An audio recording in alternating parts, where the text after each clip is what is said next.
So I'd like to tell you here the old legend of the penny hedge. Whitby has long, for many centuries, been a destination for pilgrims, travellers of the Holy Way. It wasn't for no reason that Hilda, the great abbess of the Celtic Church, came to Whitby in the 6th century, and it is said she strode about upon that wild headland. And when she came back down, she said, "Yes, this is a very holy place, and I will build my monastery here." It is said that Whitby is a place where ley lines intersect, and as Whitby faces the North Pole and is aligned with the stars in a particular way, it makes one of those sacred sites that we have around Britain. Now, in such times, there were other monasteries that came later. One by one, monasteries were built, and some along the banks of this beautiful river Esk.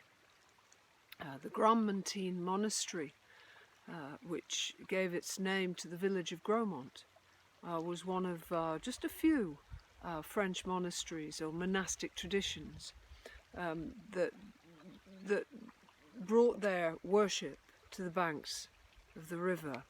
But just downriver from here is a place called Eskdale Side, and along Eskdale Side there used to be, once upon a time, back in the 11th century, a hermitage with a little chapel.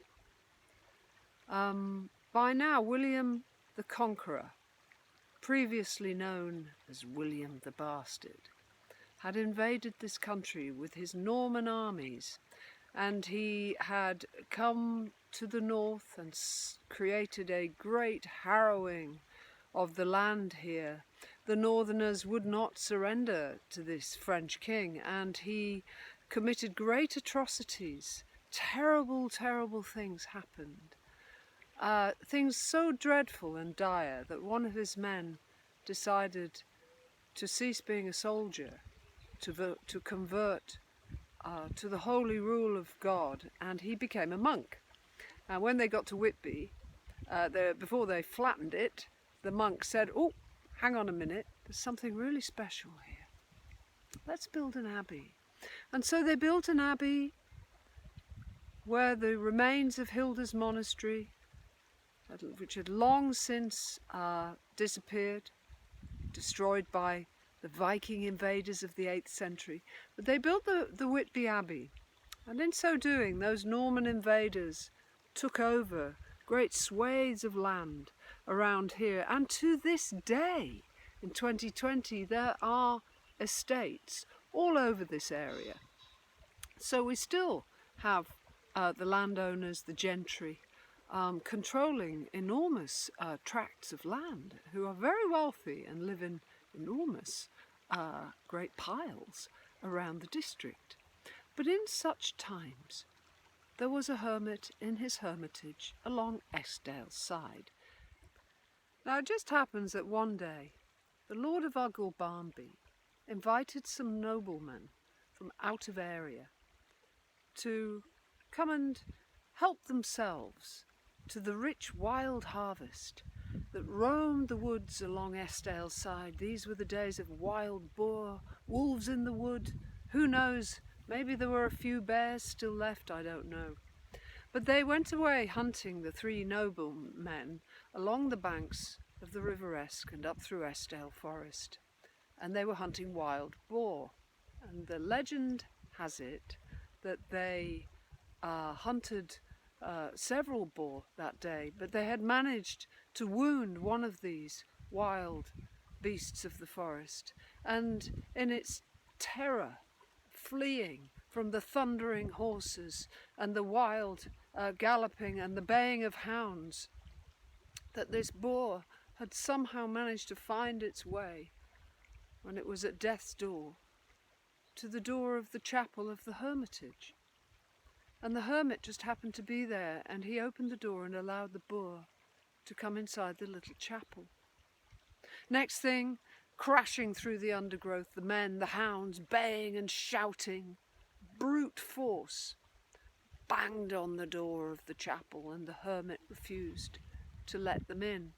But of course they broke down the door, and they saw that the boor had by now actually died, and they were so enraged to have been robbed of their final kill, they ran at the hermit and ran him through with their boar staves.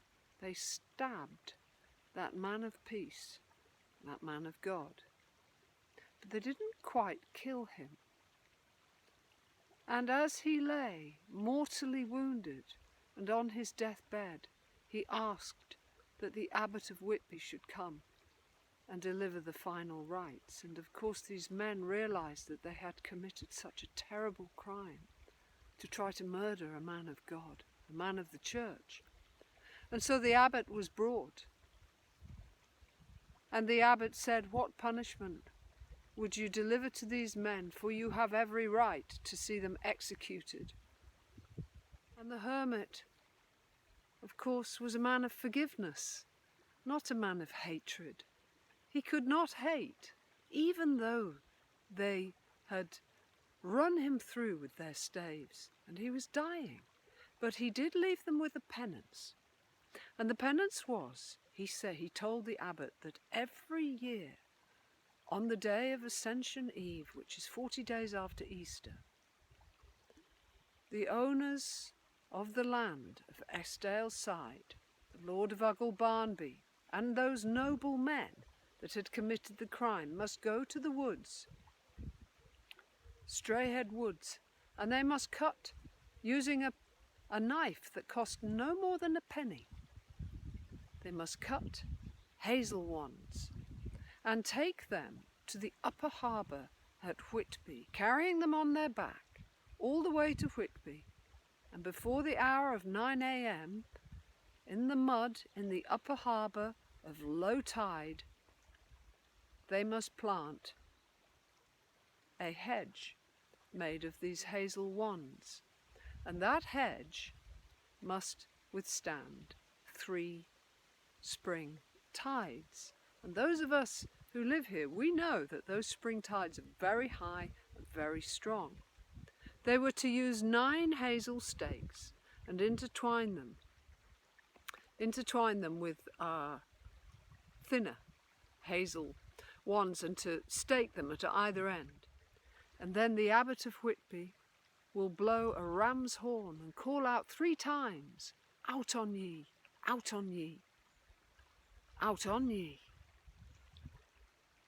And they have been tied to this ritual every single year.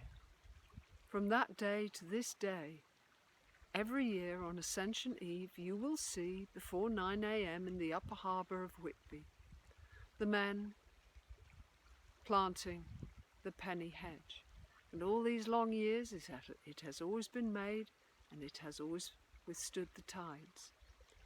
But the deal was that if they ever didn't turn up, they would forfeit those lands back to the abbey and the successors of the abbot. There is some question now about one year when there was a high tide, which was an anomaly at that time of year, something to do with the turn of the wheel and Easter being all messed up, because Easter of course rolls with the cycles of the moon. But that is another story. Well, this is a legend, a true tale that comes from the days when Eskdale Side and the banks of the Esk River were covered over with a green glow as the great oak trees bent over this river, and these forests were full of wild beasts. Now I have a visitor. I think it's a little bee. But such are the tales of those days, and there is more to come on the subject of Hilda and the monastic traditions, and that cusp of the disappearance of the pagan and the arrival of early Christianity. But for today, friends, I hope you're all safe and sound somewhere in your lockdown and enjoying this glorious sunshine we have.